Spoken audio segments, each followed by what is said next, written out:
ప్రియాంక చెవిలో చెప్తున్నారు. ఆయన ఎక్కడ చూసినా చాలా హ్యాండ్సమ్‌గా కనిపిస్తున్నారు కదా! అని. సో, యెస్ నవీన్ గారు ఓవర్ టు యూ. బా పాడారండి. నిజంగానే. అందరికీ నమస్కారం. మా నాన్నగారు చనిపోయిన తర్వాత ఇది నేను చేసేది, యాక్ట్ చేసేది అండ్ ప్రొడ్యూస్ చేసే ఫస్ట్ ఫిల్మ్.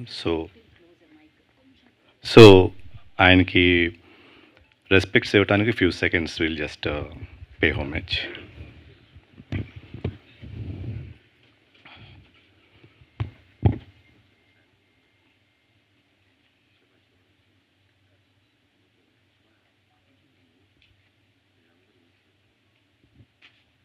యా,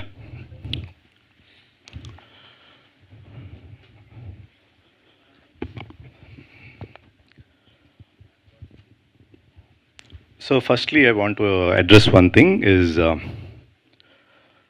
చాలామంది ఫ్యాన్స్ చాలా మీడియాస్లో లేకపోతే కలిసినప్పుడు కానీ అసలు వడ్డే నవీన్ గారు ఎక్కడున్నారు, ఇక్కడ ఉన్నారా లేరా అనే ఈ సందేహం అనేది చాలామందికి ఉంది. నేను ఎప్పుడూ హైదరాబాద్లోనే ఉన్నాను, బట్ ఎక్కువ ప్రెస్లో కానీ అట్లా కనపడలేదు కాబట్టి I was most of the time with family, friends and in my own homely life.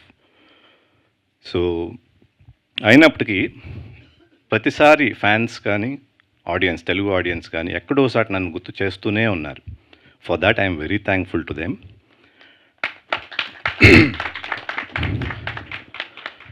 Kamal అన్నట్టు అసలు నేను సినిమా చేయకూడదు అనుకున్నా ఫస్ట్.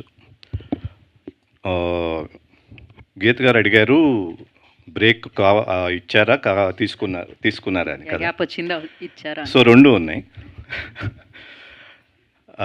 బ్రేక్ ఎలా వచ్చిందంటే మంచి సినిమాలు, నాకు నచ్చిన సినిమాలు రాలే, వచ్చే సినిమాని నేను చేయలే.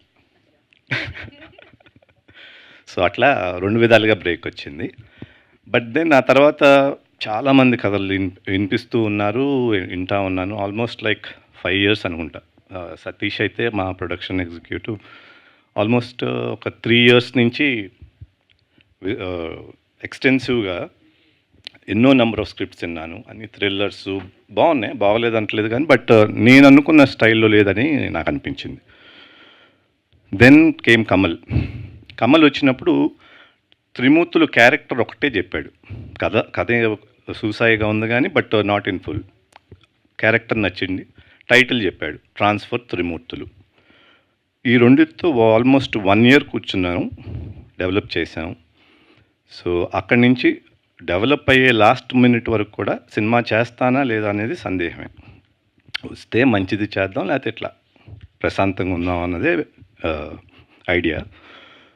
సో ఎప్పుడైతే ఫుల్ఫిల్లింగ్గా కథ వచ్చిందో then we started production and shooting wise very ఫాస్ట్గా అయిపోయింది. పోస్ట్ ప్రొడక్షన్ కూడా బాగా ఫాస్ట్గా అయింది. సో ఈ సినిమాకి హై క్వాలిటీ స్టాండర్డ్స్ ఉంటాయి.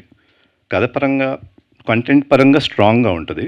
అఫ్కోర్స్ ఆడియన్స్కి నచ్చాలి, అది వేరే విషయం. దీంట్లో చేసిన ఆర్టిస్టులు కానీ ప్రతి ఒక్కళ్ళు they have really put themselves, especially my team. Karthik అనివ్వండి, కళ్యాణ్ కానీ, భిక్షపతి గారు కానీ, అందరూ, మన editor Vijay, all of them have work as a homely team. ఏదో డబ్బుల కోసం చేస్తున్నాం అనుకోకుండా they really worked hard and they put them cells.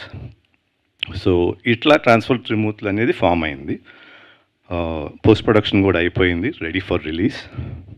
And ఈ అన్నిటికీ ఇప్పుడు ఆడియన్స్ ఎంత అడిగినా ఎప్పటికప్పుడు మీడియా దాన్ని ప్రమోట్ చేస్తూ ఇన్నేళ్లుగా 10 ఏళ్ళుగా నేను కనిపించకపోయినా కూడా ఎక్కడో దగ్గర నా ప్రస్తావన తీసుకొచ్చి ఒక్కొక్క ఆర్టికల్స్ వేసి ఇట్లా చేసినందుకు I would really thank the press for it.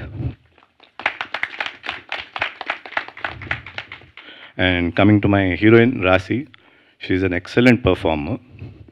And performance took part 2. She's a very producer-friendly artist.